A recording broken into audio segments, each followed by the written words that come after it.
Je m'appelle Antoine Jacquet et j'ai réalisé une thèse sur l'utilisation de la langue française par les journalistes web en Belgique francophone.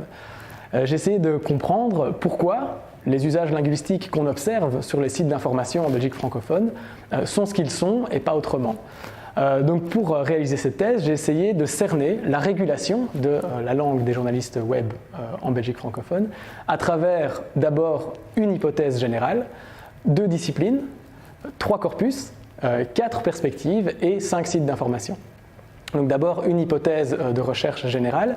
Mon hypothèse était que l'utilisation de la langue française était régulée par toute une série de facteurs et en particulier par des représentations, des attentes, des enjeux, des contraintes, mais aussi des pratiques, donc des pratiques linguistiques, des attentes, des représentations linguistiques et professionnelles.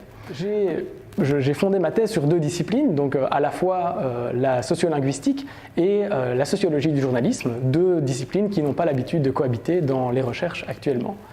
J'ai pour ce faire constitué 3 corpus différents. Le premier corpus, c'est un corpus d'archives, de textes qui ont été publiés par des acteurs du journalisme, de la langue ou par d'autres types d'acteurs, entre la fin du 19e siècle et aujourd'hui, pour comprendre comment on avait considéré et comment on considère la langue des journalistes en Belgique francophone. Et on voit qu'elle fait l'objet d'attentes particulières, mais aussi de critiques particulières, et ces critiques traversent vraiment l'ensemble de la période.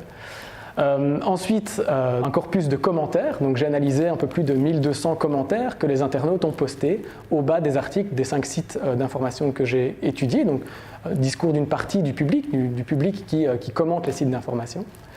Et troisièmement, un corpus d'entretiens. J'ai mené 28 entretiens avec des acteurs de la presse en ligne en Belgique, des journalistes et des rédacteurs en chef des 5 rédactions étudiées. Alors 4 perspectives, une perspective historique que je viens d'expliquer, une perspective avec l'analyse des discours des publics, en tout cas du public qui commente. Troisièmement, les représentations linguistiques et professionnelles des journalistes. Et quatrièmement, leur pratique et la manière dont les journalistes travaillent avec la langue au quotidien dans les salles de rédaction. Enfin, 5 sites d'information, le soir, le site gratuit du soir, de la Libre, de l'ADH, le site d'RTL et le site de la RTBF. Alors, en résumé, pour les résultats, on peut dire qu'il y a 3 pôles de facteurs de régulation principaux. Premièrement, l'idée que les journalistes ont un devoir professionnel spécifique par rapport à la langue. Ils doivent ou devraient utiliser la langue d'une certaine manière et ça façonne leur représentation et leur pratique. C'est ça qui guide leur pratique au quotidien. Ils ont un devoir d'exemplarité, éventuellement une responsabilité sociale par rapport à la langue et par rapport à la communauté.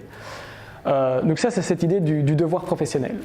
Un deuxième pôle, c'est les conditions, évidemment, de production de l'information. Et ça, c'est le discours classique et typique des journalistes. Ils travaillent dans des conditions de production extrêmement difficiles. En Belgique francophone, les équipes web sont extrêmement réduites, doivent travailler très vite, couvrir une information extrêmement large.